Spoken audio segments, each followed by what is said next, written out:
Old son, what's good, my boy? We all understand and agree with the notion that everybody's different.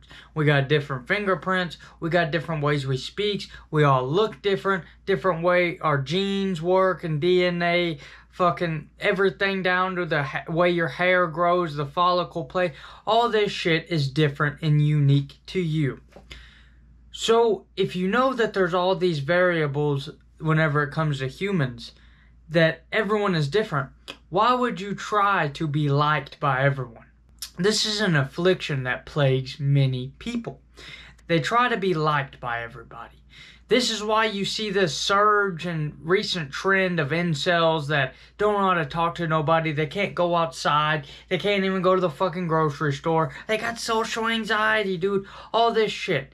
It's because they want to be liked by everybody. They want this perceived perception of themselves that's in their head to be perceived the same way by everybody else. But hey, newsflash, not everybody thinks the same way you do, dog. Trying to make everybody like you would be like trying to control the fucking waves in the ocean. These are variables you have very little influence over. You can wear nice clothes, you can smile, you can smell nice, you can work out where you're aesthetically pleasing and don't look like a fat slob, but at the end of the day, you never know what's going to be happening up in that dome of that other fucking person and what they're going to think about you. So why would you fucking worry about it? You can even have the most charismatic personality and a select group of people won't like you. I like to think of this as the 50-50 rule. I apply this with everybody. I kind of like Andrew Tate and Tristan Tate, like their whole demeanor that like Tristan Tate kind of gives me this like Kingsman Secret Service type vibe, this like fancy British person. And I kind of like that. He kind of grew on me a little bit. And a lot of people feel the same way I do. They like them. But then there's a whole other half of people who think they're the only ones that have an opinion over the matter and that everybody else hates them. We all, once we get in these little groups of liking somebody or not liking somebody, we tend to believe that only the people in that group exist, when instead of thinking outwards and think of all the other perceptions and all the other points of views. That's a little side tangent. But you never know how you're going to be perceived, and most likely in your life, it'll be 50-50. That's why the best dating advice you can get is the rule of abundance. Ask as many chicks out as you possibly can, and the odds are at least one will say yes. That same thing applies with most things in life. Most things are governed by the rule of abundance. In most social situations. And especially whenever you see people who try too hard, people can smell that. We've had years and years of evolution to the point where we're at an evolutionary point where we know whenever someone's faking their personality, they say that person's fake or that person's a bullshitter. We've evolved enough to tell these certain little subtleties and nuances in conversation and social situations. So don't try too hard. You try too hard, you're just gonna fucking not get anywhere.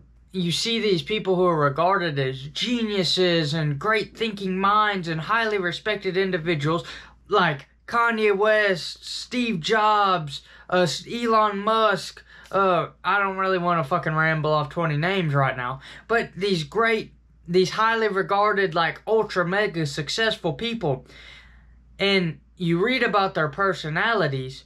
And a lot of them, at some point, were either weird or an asshole. Steve Jobs is a notorious asshole. Kanye West is notoriously weird and an asshole. Elon Musk is fucking autistic. You have all these different traits, and the 50-50 rule applies to these top people as well. It's shown even more than just a regular person. You have the people who proclaim them as geniuses, and then you have people that be like, Elon Musk is just a hack that steals things. Elvis is just a thief to black people. Kanye West just produces samples on his computer and is untalented.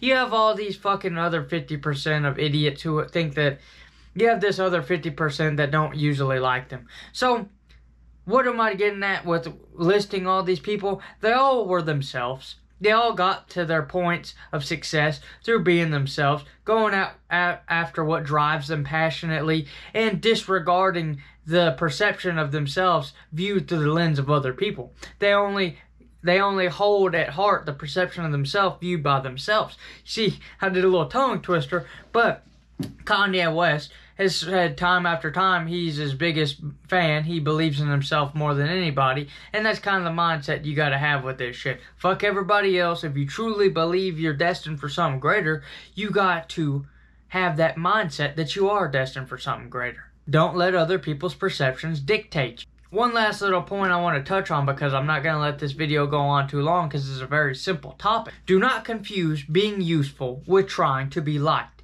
Being useful is a selfless act of trying to provide as much value in the world.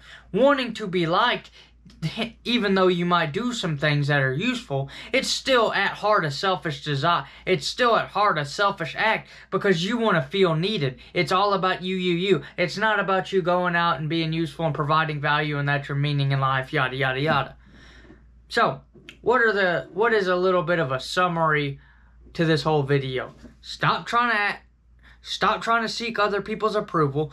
Go at these conversations with your own unique fucking personality and don't sugarcoat shit. Speak off your mind, because that's the only way you're going to be different than the crowd. The reason why people are so fucking boring is because they reiterate other people's opinions to appease the mass. Oh, yeah, I don't really know about Trump. I don't really have an opinion on the guy. Yeah, I don't really know about Andrew Tate. Don't really have an opinion on the guy. Yeah, I don't really know about that person. No. The people who are most liked, the people who have the most success with with happiness and expressing their emotions, are the people who have solid opinions and backbones on things. Malcolm X said, "If you stand for nothing, you'll fall for anything." It's a quote over and over and over. So, we have all those three things, and then stand for something and have certain opinions that you can base yourself off of in conversation that you agree with, so people can understand you and you're not a retard. But at the end of the day, don't try to be liked.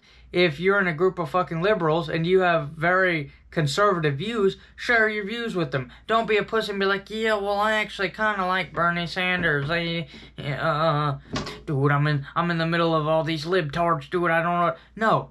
Yeah, dog, I fuck with Trump. So what? What are they gonna do? Stab you? What are they gonna do? You're a fucking piece of shit. Yeah, they might. But they're not gonna stab you. They might just call you a piece of shit. That's the worst of it. That's the fucking end of this video. The worst that's gonna happen is you might get some verbal assault. Most people are too pussy to throw hands nowadays, and if you got that animalistic desire in you, then fucking beat their ass if they try to. Keep on grinding, old son, chase paper and enjoy nature. A little bit of a tangent, schizo ran at the end. Have a great day. Peace and love.